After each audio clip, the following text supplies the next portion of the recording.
ریحانہ خالہ میری والدہ کی دور کی رشتہ دار تھی۔ ان کی شادی اپنے ایک رشتہ دار سے ہو گئی جن کا نام سلیم احمد تھا۔ اچھا کما لیتے تھے۔ ریحانہ خالہ کے والدین وراثت میں ایک مکان چھوڑ گئے تھے اور یہ مکان ریحانہ کو مل گیا تھا۔ سلیم احمد کرائے کے گھر میں قیام پذیر تھے۔ مکان کا قبضہ حاصل کرتے ہی وہ اس میں شفٹ ہو گئے۔ سلیم احمد کو ترقی کرنے کا شوق تھا۔ وہ ہر وقت بیوی سے کہا کرتے تھے، اگر میرے پاس کچھ سرمایہ ہوتا تو میں اپنے کاروبار کو بڑھا سکتا تھا، اس طرح ہم بہت خوشحال ہو جاتے۔ ریحانہ ان کو قناعت اور صبر کی تلقین کرتی تھی۔ اللہ تعالیٰ نے ان کو اولاد کی نعمت سے محروم رکھا تھا۔ جب شادی کو 6 برس گزر گئے تو سلیم احمد نے ریحانہ سے کہا کہ اللہ نے اولاد سے نہیں نوازا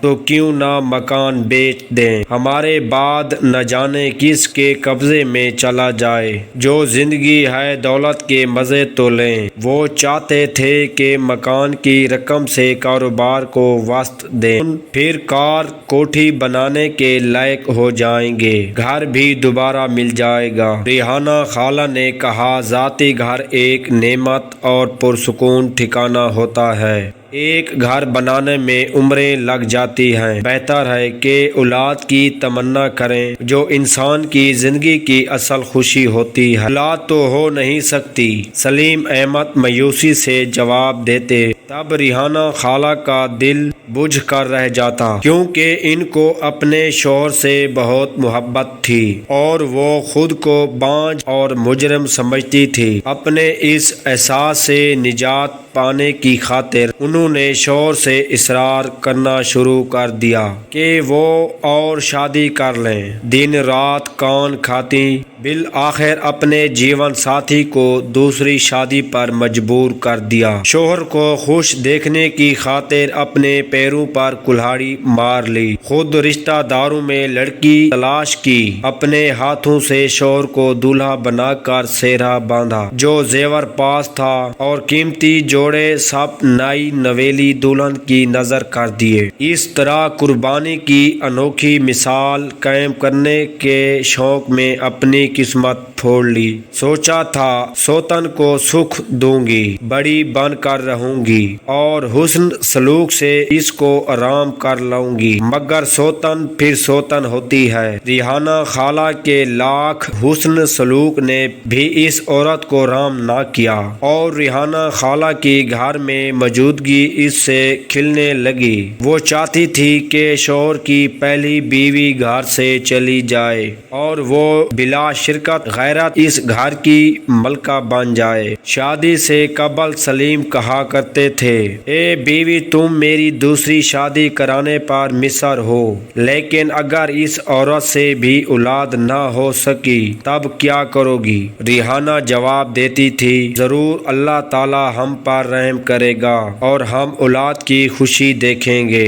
میں نے منت مانی ہے، اللہ تعالی اگر آپ کو بیٹا دے گا تو میں یہ مکان آپ کے نام کر دوں گی اور اس کا وارث ہمارا بیٹا ہوگا۔ اللہ تعالیٰ نے ریحانہ کی سنی۔ سوتن کی کوکھ سے سلیم احمد کا وارث پہلا بیٹا ہو گیا تو سلیم نے ریحانہ کو منت یاد دلائی۔ انہوں نے خوشی خوشی اپنا مکان شوہر کے نام کر دیا۔ سلیم کے دل میں تو عرصے سے یہی آرزو تھی کہ کسی طرح یہ مکان ان کے نام لگے، وہ اسے بیچ کر کاروبار میں روپیہ ڈالیں اور امیر آدمی ہو جائیں، پھر سارا کنبہ عیش کرے گا، کوٹھی کار بنگلہ ہوگا، مزے آ جائیں گے۔ ایک انسان ایسے ہی خوب دیکھتا تھا، ایک انسان ایسے ہی خواب دیکھتا ہے۔ انہوں نے ایک روز چپکے سے مکان بیچ دیا اور کرائے کے مکان میں آ گئے۔ ریحانہ کو اس بات کا قلق ہوا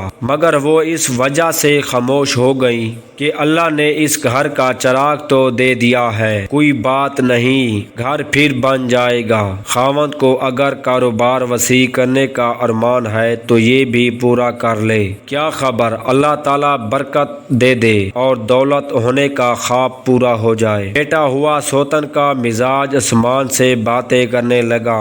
اب تو گھر بھی ریحانہ سے اینٹ لیا تھا، پھر کس بات کا لحاظ باقی رہا؟ وہ اولاد والی تھی، اس کا پلڑا بھاری تھا، اسے نکالنے کے در پہ ہو گئی۔ ریحانہ چپ چاپ گیلی لکڑی کی طرح سلگنے لگی۔ سوتن کی زیادتی برداشت کرتے کرتے بیمار پڑ گئی۔ اب کبھی کبھی سلیم احمد کا ضمیر اس سے ملامت کرتا، ایک نظر التفات کی بیچاری ریحانہ پر ڈالتا تو سوتن جل اٹھتی۔ وہ جھگڑتی، گھر کے برتن توڑتی اور ایک ہنگامہ اٹھا دیتی تھی۔ مجبور اس سے دوسری بیوی کی پاسداری کرنی پڑتی اور ریحانہ سے ہمدردی سے گریز کرنے لگا۔ ایک روز جب کہ سلیم احمد گھر پر نہ تھا، اس کی دوسری بیوی نے ریحانہ سے بہت جھگڑا کیا اور برتن اٹھا اٹھا کر اس پر پھینکنے لگی۔ اس صورتحال سے گھبرا کر ریحانہ خالہ ہمارے گھر چلی آئیں، کیونکہ ان کا ہمارے سوا کوئی نہ تھا۔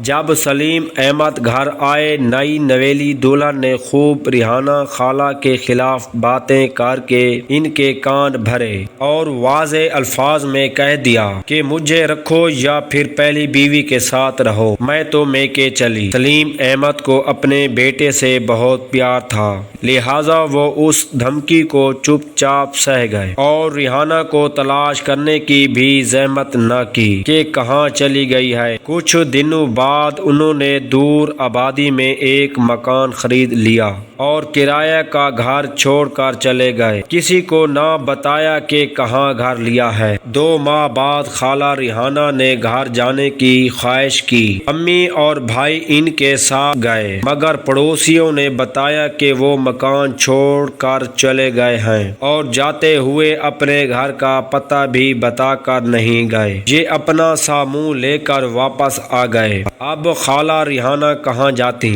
اس وقت کو کوسنے لیں جب گھر سے قدم نکالا تھا۔